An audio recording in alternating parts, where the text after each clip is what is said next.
శేర్లింగపల్లి నియోజకవర్గం పాత హఫీజ్పేటలోని సాయినగర్లో భారీ వర్షానికి ఓ ఇంటి 3వ అంతస్తులో గాలివానకు రేకుల షెడ్డు ఎగిరిపోయి ఇటుకలు పడి 3 ఏళ్ల చిన్నారి సమ్మద్ మృతి చెందాడు.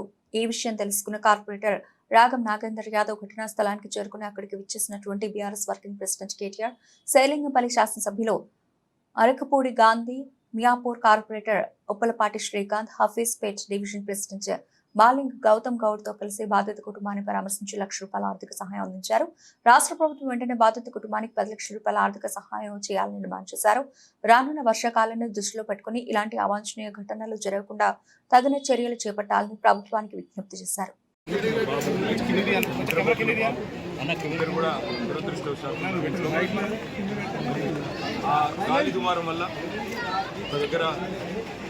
పైన ఉన్న పారాపిట్ వాల్ ఏదైతే పైన కట్టిన కాంపౌండ్ వాల్ ఉందో అది విరిగి పడిపోవడం, ఇక్కడేమో పైన చెట్టు రాళ్ళు వారు పడుకున్న ఇంట్లో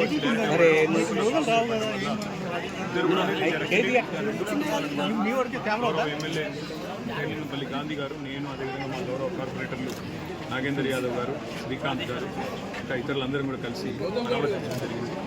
మరి గౌతమ్ గారు అందరితో కలిసి ఆ కుటుంబాలకు రక్షణ సాయం కింద మా పార్టీ తరఫున ₹1,00,000 వారికి సాయం కూడా చేయడం జరిగింది.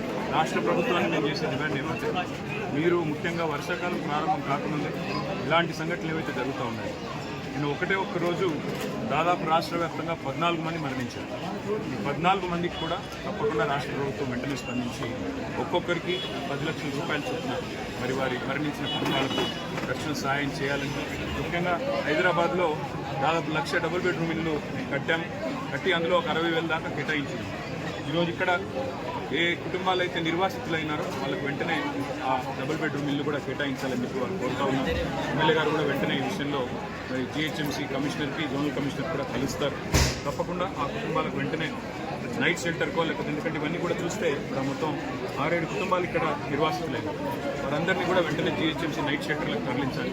అదేవిధంగా ఆ కుటుంబాలకు డబుల్ బెడ్రూమ్ ఇల్లు కూడా ఇచ్చి, ఆల్రెడీ రెడీగా కట్టి ఉన్నాయి, అవి కూడా ఇచ్చి వారిని ఆదుకోవాలని చెప్పి కూడా మా పార్టీ తరఫున రాష్ట్ర ప్రభుత్వాన్ని డిమాండ్ చేస్తూ, మరి ఈ కుటుంబాలకే కాదు మిగతా కుటుంబాలకు కూడా తప్పకుండా మా పార్టీ తరఫున మా కార్యకర్తలు, మా నాయకులు ఎక్కడి వారు అక్కడ అండగా నిలబడతారని కూడా తెలియజేస్తూ, మరణించిన కుటుంబాలకు మా పార్టీ తరఫున మా నాయకులు కేసీఆర్ గారి తరఫున తీవ్రమైన సానుభూతిని, సంతాపాన్ని తెలియజేస్తూ వారి ఆత్మలకు శాంతి చేకూరాలని కోరుతూ, వారి కుటుంబానికి మనోధైర్యం కూడా భగవంతుడు ప్రసాదించాలని కోరుతున్నాను.